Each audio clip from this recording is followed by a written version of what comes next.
magpakasal tayo. Klaro lamang, may nangyari pero hindi kayo officially together. Hindi po. Okay. So, bakit sinasabi mo na sa buong akala mo in the last 8 years, you believed that you had a child by Catherine Luna? Bago yan guys, ako ay humihingi sa inyo ng isang like, isang share, at isang subscribe para lagi kayong updated sa aking ilalabas na video. Kasi hindi ako sumagot. Ang resulta ng DNA ay Negative. hindi mo anak yung Hindi ko bata. anak yung bata.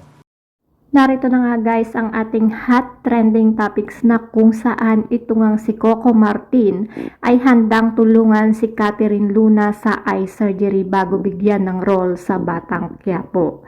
Nagpakita nga guys ng walang kapantay na kabutihan ang primetime king na si Coco Martin matapos niyang ipahayag ang kanyang pagpapayag na sagutin ang eye surgery ng dating kasintahan na si Catherine Luna. Ayon nga guys sa ulat, inihayag ni Coco ang kanyang hangaring tumulong kay Catherine matapos mapanood ang panayam nga nito sa Julius Babaw Vlog kung saan isinapubliko ng aktres ang kanyang pinagdaraan ng problema sa mata. Bagamat hindi niya ito personal na inanunsyo, kumalat ang balita sa pamamagitan ng kanyang mga kaibigan kung saan sinabi niyang nais niyang tiyakin na magiging maayos muna ang kalagayan ni Catherine bago niya ito bigyan ng role sa FPJ's Batang Quiapo. Gusto ko siyang tulungan lalo na sa kalagayan niya ngayon.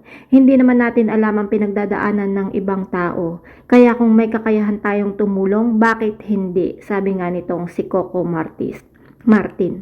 Sa nasabing vlog interview, napapansing tinatakpan nga ni Catherine Luna ang kaliwang mata gamit ang kanyang bangs.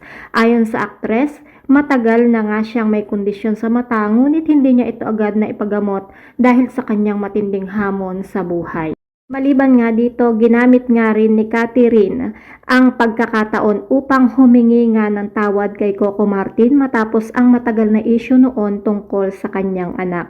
Humihingi ako ng paumanhin kay Coco. Alam kong nasaktan siya sa nangyari noon pero nagpapasalamat ako na mabuti pa rin ang puso niya. Matatandaan dati niyang iginiit na si Coco nga ang ama ng kanyang anak. Ngunit sa kalaunan ay napatunayang hindi ito totoo matapos nga ang DNA test.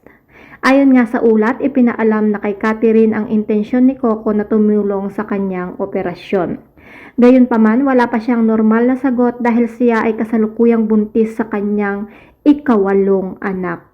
Sa kabala nito, marami nang humahanga kay Coco Martin sa kanyang kabaitan at pagiging matulungin sa kanyang dating kasintahan sa kabila ng kanilang nakaraan. Sa kabila ng matagal na gusot sa pagitan ni Coco Martin at Catherine Luna, ipinakita ni Coco na ang tunay na pagtulong ay walang hinihinging kapalit. Hindi natin alam kung kailan natin kakailanganin ng tulong ng iba, kaya kung may pagkakataon, gawin natin ang tama, sabi nga ni Coco Martin. Ngayong nakahanda siyang sagutin ang eye surgery ni Catherine Luna, maraming netizen ang napahanga sa kanyang malasakit at pagpapatawad.